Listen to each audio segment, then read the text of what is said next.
नमस्कार दोस्तों, स्वागत है आप सभी का एक और दिलचस्प कहानी में। मुझे उम्मीद है कि यह कहानी आपको जरूर पसंद आएगी। रणवीर जी एक सम्मानित और परिवार से प्रेम करने वाले व्यक्ति थे। वे अपने बेटे रजत और बहू प्रिया के खुशहाल जीवन को देखकर अक्सर संतुष्टि महसूस करते थे। प्रिया घर की रौनक थी। उसकी बड़ी बड़ी चमकती आंखें और खूबसूरत मुस्कान हर किसी का दिल जीत लेती थी। वह न केवल सुंदर थी बल्कि दिल से भी बहुत प्यारी और समझदार थी। उस दिन रणवीर जी घर के जरूरी कागजात ढूंढ रहे थे। उन्हें याद आया कि कुछ महत्वपूर्ण कागज रजत के कमरे में रखे हुए थे। बिना ज्यादा देर किए वे कागज लेने के लिए रजत के कमरे की ओर बढ़ गए। रास्ते में उन्होंने हल्के से दरवाजा खटखटाया, लेकिन शायद कमरे के अंदर किसी को सुनाई नहीं दिया। दरवाजा थोड़ा खुला था और उन्होंने सोचा कि शायद अंदर जाकर कागज ले लेना ही सही रहेगा। जैसे ही रणवीर जी कमरे में दाखिल हुए, उन्होंने देखा कि रजत और प्रिया एक दूसरे के साथ हंसी मजाक कर रहे थे। रजत ने प्रिया को अपने पास खींचा हुआ था और प्रिया उसकी बाहों में खिलखिला रही थी। दोनों के चेहरे पर एक अलग ही चमक थी, मानो वे इस दुनिया से बेखबर सिर्फ एक दूसरे में खोए हुए थे। प्रिया की साड़ी हल्के से खिस हुई थी, जिससे उसकी सुंदर कमर नजर आ रही थी। उसकी गीली जुल्फें उसके चेहरे पर बिखरी हुई थी और उसकी बड़ी काजल लगी आंखों में एक प्यारी सी मासूमियत थी।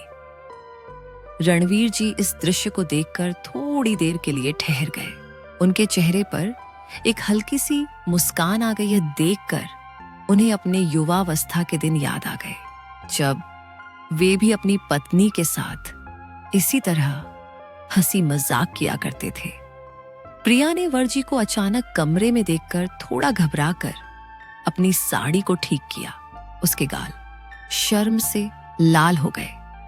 रजत भी थोड़ा असहज हो गया और तुरंत खड़ा होकर बोला, पापा जी आप अंदर आ गए? कुछ चाहिए था? रणवीर जी ने थोड़ी झिझक के साथ कहा, हाँ बेटा, मुझे कुछ कागजात चाहिए थे। मैंने दरवाजा खटखटाया था, पर शायद तुमने सुना नहीं। उनकी आवाज में कोई सख्ती नहीं थी, बल्कि एक हल्का सा अपनापन था। प्रिया ने अपनी शर्म छुपाने के लिए सिर झुका लिया और फिर धीरे से मुस्कुराई। रणवीर जी की नजर उसकी झुकी हुई पलकों और गालों पर पड़ी। वे जानते थे कि यह एक प्राकृतिक और प्यारा रिश्ता था, जिसमें कोई बनावट नहीं थी। रजत ने जल्दी से अलमारी खोलकर वह कागजात निकाले जिन्हें रणवीर जी ढूंढ रहे थे। उन्होंने कागज अपने पिता को थमाते हुए कहा, ये लीजिए पापा, मुझे माफ करना, हमने सच में खटखटाने की आवाज नहीं सुनी। रणवीर जी ने कागजात लेते हुए कहा, कोई बात नहीं, तुम्हारी हंसी सुनकर मुझे बहुत खुशी हुई। हमेशा ऐसे ही खुश रहो। तुम्हारे बीच का प्यार और अपनापन ही इस घर की असली ताकत है। उन्होंने प्रिया की ओर देखा और कहा, प्रिया, तुम इस घर की रौनक हो। जब तुम्हारी हंसी गूंजती है तो ऐसा लगता है मानो घर में जीवन भर गया हो।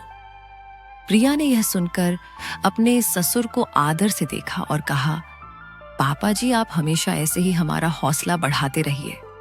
उसकी आंखों में कृतज्ञता और स्नेह था।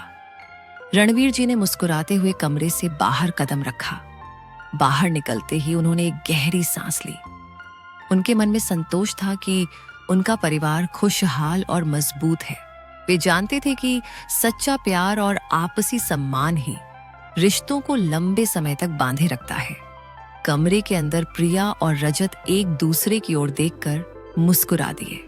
उस पल में उन्हें यह एहसास हुआ कि उनका प्यार न केवल उनका अपना था, बल्कि पूरे परिवार की खुशी और विश्वास से जुड़ा हुआ था। तो दोस्तों, यह थी मेरी कहानी। अगर आपको ये कहानी पसंद आई तो कहानी विद अंजलि स्टोरी को सब्सक्राइब करें और अपने विचार